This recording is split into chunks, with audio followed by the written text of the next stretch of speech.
Hello everyone. तो आज के लेक्चर से हम स्टार्ट करेंगे थ्योरीज ऑफ कोऑर्डिनेशन कंपाउंड्स। तो इसमें बहुत टाइप्स की थ्योरीज हैं, ठीक है। तो सबसे पहले होती है वर्नर थ्योरी, ठीक है, वर्नर्स थ्योरी। तो ये जो वर्नर्स थ्योरी थी, इन्होंने वर्नर एक साइंटिस्ट थे जिन्होंने बताई थी सबसे पहले बॉन्डिंग इन कोऑर्डिनेशन कॉम्प्लेक्सेस, ठीक है। उसके बाद आई valence bond theory, valence bond theory, जिसे हम कह देते हैं वीपीटी, राइट। फिर आई हमारी crystal field theory, crystal field theory, okay. Crystal field theory को क्या कह देते हैं? सीएफटी कह देते हैं, राइट। फिर हमारी क्या आई? Ligand field theory, ligand field theory. तो we'll discuss them one by one. तो सबसे पहले हम लेंगे, इसको हम एमओटी भी कहते हैं, ठीक है। अब सबसे पहले हम लेंगे वर्नर्स थ्योरी इस लेक्चर में। तो ये वर्नर्स थ्योरी आपका गेट के पॉइंट ऑफ व्यू से इंपॉर्टेंट है। गेट एग्जाम में इससे क्वेश्चंस पूछते हैं एंड टिफर एग्जाम में भी इससे क्वेश्चन पूछते हैं, ठीक है। बाकी नेट में इतना नहीं आता इससे। So let's start. Werner's theory हम लेंगे। वर्नर्स थ्योरी, वर्नर को इसकी वजह से नोबेल प्राइज़ मिला था, ठीक है। इनकी ये जो थ्योरी थी इसकी वजह से इनको नोबेल प्राइज़ मिला था। तो according to the postulates of Werner theory, Werner ने कहा कि जो मेटल एटम है, जो आपका मेटल एटम है, metal atoms exhibit two types of valencies, two types of valencies. कौन कौन सी होती है? Primary and secondary, right. तो सपोज अगर मैं आपको ये कॉम्प्लेक्स दूँ, ठीक है। अब तो हम इसको ऐसे लिखते हैं, देखो ये वाला कॉम्प्लेक्स हमने ऐसे करके लिखा, कोऑर्डिनेशन कॉम्प्लेक्स, ठीक है। तो हमें देखो इसमें पता है कि ये जो अमोनिया लिगेंड है, ये लिगेंड 6 है, 6 इन नंबर, तो ये अपना कोऑर्डिनेशन नंबर है, ठीक है। और ये हमें पता है कि काउंटर आयंस हैं, ठीक है, काउंटर आयंस हैं। अब जब हम इस कॉम्प्लेक्स को डिसोसिएट करेंगे पानी में, तो हमें पता है हमें मिलेगा CONH3 whole 6 with +3 charge and 3 chloride ions will be out of the this complex, right. तो हमें पता है ये कोऑर्डिनेशन नंबर को कॉरस्पॉन्ड कर रहा है। तो अकॉर्डिंग टू वर्नर कुछ नहीं है, जो वर्नर ने कहा वो कहा कि प्राइमरी वैलेंसी जो है ना आपकी, it corresponds to oxidation state, corresponds to oxidation state, ठीक है। और जो सेकेंडरी वैलेंसी है आपकी, it corresponds to your primary valency, ये थी। अब सेकेंडरी वैलेंसी ये है कि it corresponds to your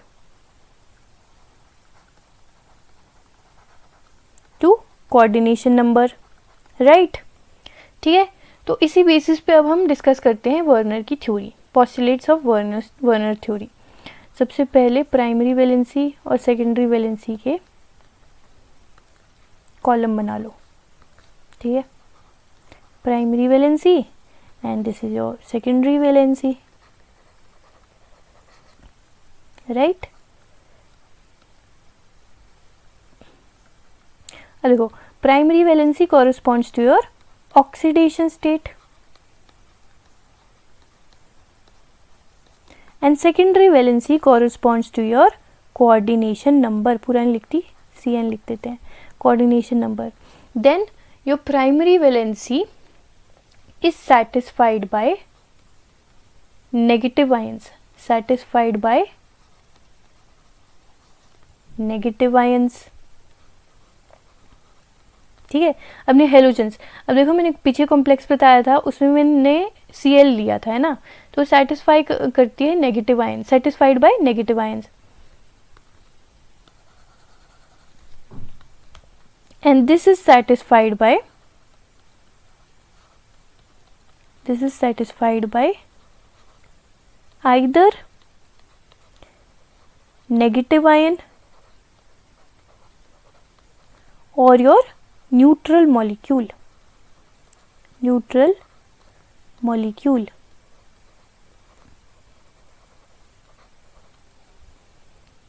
then अब देखो नेगेटिव आयन से ऑक्सीडेशन स्टेट के लिए रिस्पॉन्सिबल थी। सपोज मैं ये लूँ, फिर से लिया मैंने कॉम्प्लेक्स, ठीक है, Cl नेगेटिव आयन्स यहाँ पे जुड़े हुए हैं, ये डिसोसिएट करेगा, है ना, तो +3 ऑक्सीडेशन स्टेट में आ जाएगा ये ना।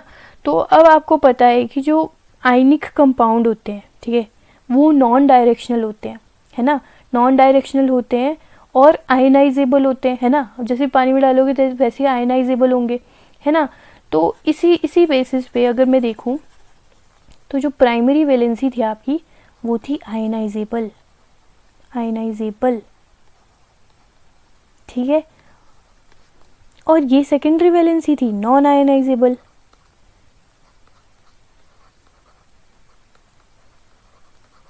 ठीक है, अब ये जो आयनाइजेबल थी इसमें इलेक्ट्रोस्टैटिक फोर्सेस ऑफ अट्रैक्शन रहे होंगे, कुछ तो था, है ना। तो उसके अकॉर्डिंग इसे कह दिया कि ये थे non directional, primary valency was non directional, कोई डायरेक्शन नहीं थी, है ना। But your secondary valency was directional, directional थी and also was responsible for the geometry of the compound, responsible for geometry of the complex और compound, जो भी आप कहना चाहो, ठीक है।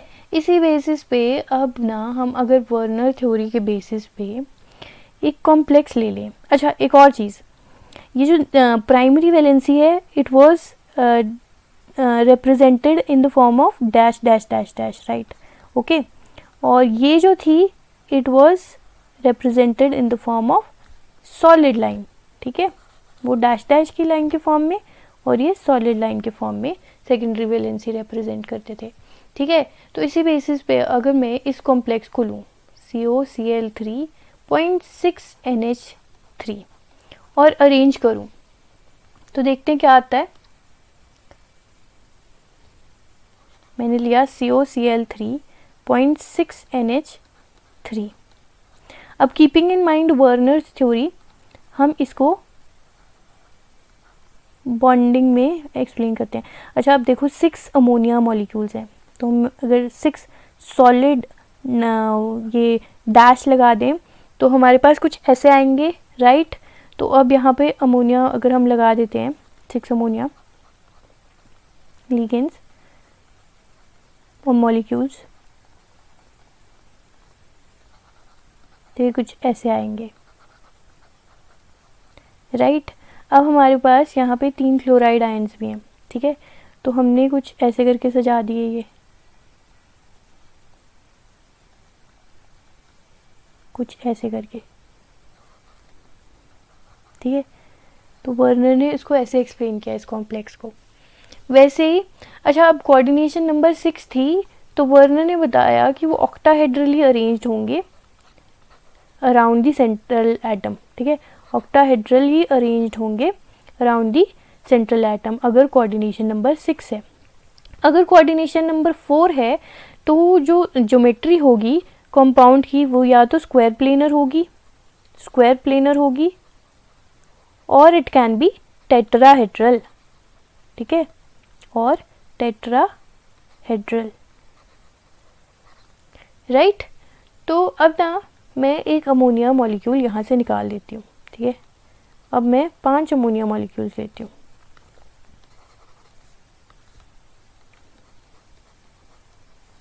देखो, वर्नर के अकॉर्डिंग ना कोऑर्डिनेशन नंबर मेटल के अराउंड ना फिक्स्ड है, ठीक है, मतलब फिक्स कोऑर्डिनेशन नंबर, मतलब ये वेरी नहीं कर सकता। मतलब अगर 5 अमोनिया मॉलिक्यूल्स है तो कोऑर्डिनेशन नंबर 5 नहीं बन जाएगा, कोऑर्डिनेशन नंबर 6 ही रहेगा।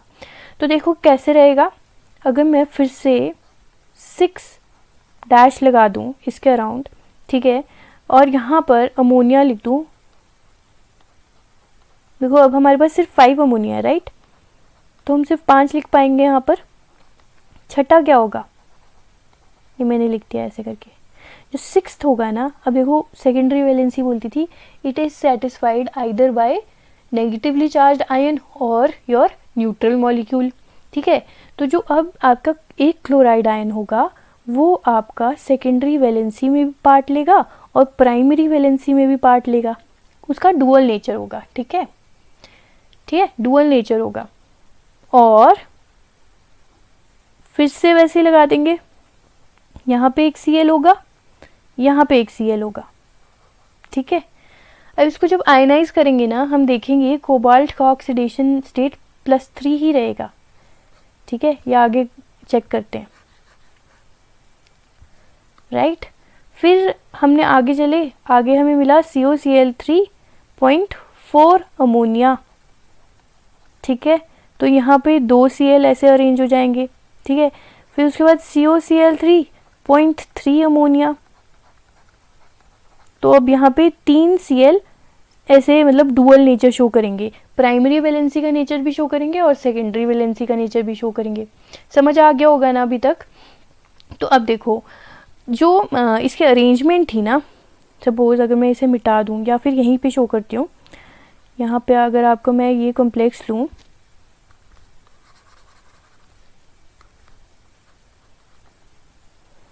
तो ये कुछ ऐसा है अकॉर्डिंग टू योर, जैसे हम अभी पढ़ते हैं 5 Cl एंड Cl2, ऐसे पढ़ते हैं हम अभी। अब देखना इसका ऑक्सीडेशन स्टेट अभी भी +3 आएगा। कैसे आएगा, इसको अगर हम आयनाइज करेंगे ये ऐसे करके टूटेगा, 2 पॉजिटिव प्लस 2 Cl नेगेटिव, है ना। अब यहाँ पे एक Cl अंदर भी है, तो कोबाल्ट के ऑक्सीडेशन स्टेट हम X ले लेंगे, अमोनिया है यहाँ पे हमारा 0 है, न्यूट्रल मॉलिक्यूल है, सो इस पे ऑक्सीडेशन स्टेट 0 होगी, राइट। फिर हमारे पास एक Cl है तो -Cl हो जाएगा, -1 आ जाएगा, equal to +2 charge on the central ion, central on the your complex ion, right. तो ये हो जाएगा, ये इधर चला जाएगा, तो हमारे पास +3 ही इसकी ऑक्सीडेशन स्टेट अभी, ठीक है। तो इसकी ऑक्सीडेशन स्टेट चेंज नहीं हुई, ठीक है। इसकी वजह से इसका डुअल नेचर है, प्राइमरी वैलेंसी का भी सेकेंडरी वैलेंसी का भी, क्योंकि अब ये कोऑर्डिनेशन मतलब अब ये कोऑर्डिनेशन नंबर में भी पार्ट ले रहा है, राइट। इतना समझ आया होगा। तो आगे चलते हैं फिर। अब देखते हैं evidences in favour of Werner's theory. तो एविडेंसेस हमें क्या मिले, evidences in favour of Werner's theory.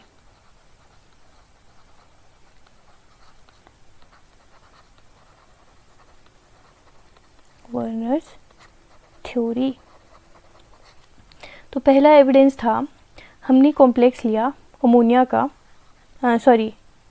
ये वाला 6 अमोनिया मॉलिक्यूल्स वाला 3 Cl वाला, ठीक है। और इसमें हमने एक्सेस ऑफ AgNO3 डाल दिया, AgNO3 डाल दिया, एक्सेस में डाल दिया AgNO3, ठीक है। तो ये जो AgNO3 होता है it is your halide snatcher, ठीक है। ये हेलाइड आयन को खींच के लेके जाता है, ठीक है। तो यहाँ पे 3 Cl है जो आयनाइजेबल थे, ठीक है, और they were responsible for your primary valency. तो ये तीनों के तीनों Cl ना हमारे निकल जाते हैं और हमारा क्या बच जाता है, हमारा सिर्फ ये बच जाता है प्लस AgCl3, इसके प्रेसिपिटेट बनते दिखे। तो ना हमारे सोल्यूशन में 3 Cl आयंस हमें मिल गए, ठीक है। तो इससे पता चला कि हाँ जो वर्नर जी कह रहे थे वो ठीक था, है ना। यही कह रहे थे वर्नर जी कि आपके ये जो है दीज आर योर आयनाइजेबल, है ना, ये जो प्राइमरी वैलेंसी होती है ये आयनाइजेबल है, राइट, ठीक है। उसके बाद जब हमने COCl3.5 अमोनिया लिया ना, और उसको AgNO3 के साथ, एक्सेस AgNO3 के साथ ट्रीट कराया, एक्सेस AgNO3 के साथ ट्रीट करवाया, तो हमें मिला CO your NH3, wait a second,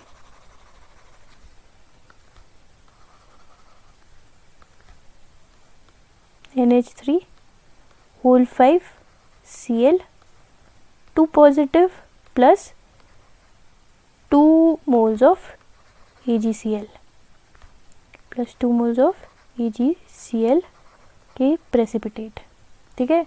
similarly जब आगे हमने देखा तो COCl3.4 NH3 और उसको AgNO3 के साथ ट्रीट कराया तो हमें मिला क्या, ये मिला होल 4 Cl2 प्लस AgCl के प्रेसिपिटेट। और लास्टली हमें कोई प्रेसिपिटेट नहीं मिले। जब हमने ये वाला देखा, ये वाला कॉम्प्लेक्स देखा तो हमें कोई प्रेसिपिटेट नहीं मिले, नो PPT, राइट। तो ये प्रेसिपिटेशन रिएक्शन बहुत अच्छा एविडेंस था in favour of Werner's theory, ठीक है, प्रेसिपिटेशन रिएक्शन। ओके, तो एक तो ये हो गया। दूसरा था कि जो मोलर कंडक्टेंस है ना, जो आपकी मोलर कंडक्टेंस है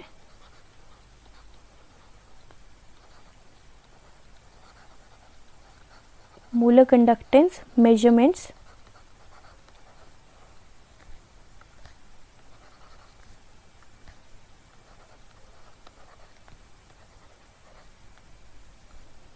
क्या स्पेलिंग लिख रही है,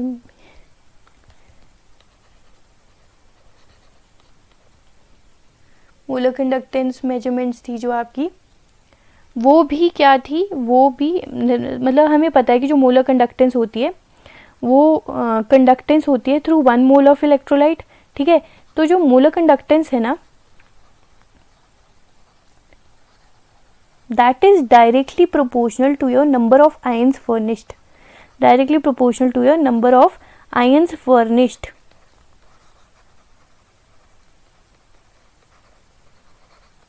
तो हमने देखा कि जो मोलर कंडक्टेंस थी वो, या इसको ऐसे करके लिख लो, COCl3.6 अमोनिया की सबसे ज़्यादा थी, देन फॉलोड बाय और COCl3.5 अमोनिया, क्योंकि आयंस कम हो रहे हैं ना, अब आयन कम फर्निश होंगे, COCl3.4 ammonia and COCl3.3 ammonia molecules. तो इसमें आपको पता है कितने आयन फर्निश हुए हैं, इसमें 4 आयन्स थे, एक तो कॉम्प्लेक्स आयन प्लस हमारे पास 3Cl थे, ठीक है। इसमें कितने थे, एक कॉम्प्लेक्स आयन प्लस 2Cl, इसमें हमारे पास कॉम्प्लेक्स आयन था प्लस 1Cl था, ठीक है। और इसमें कितने थे, 0 Cl and only 1 complex ion. तो मोलर कंडक्टेंस इसके लिए सबसे ज़्यादा थी बिकॉज मोलर कंडक्ट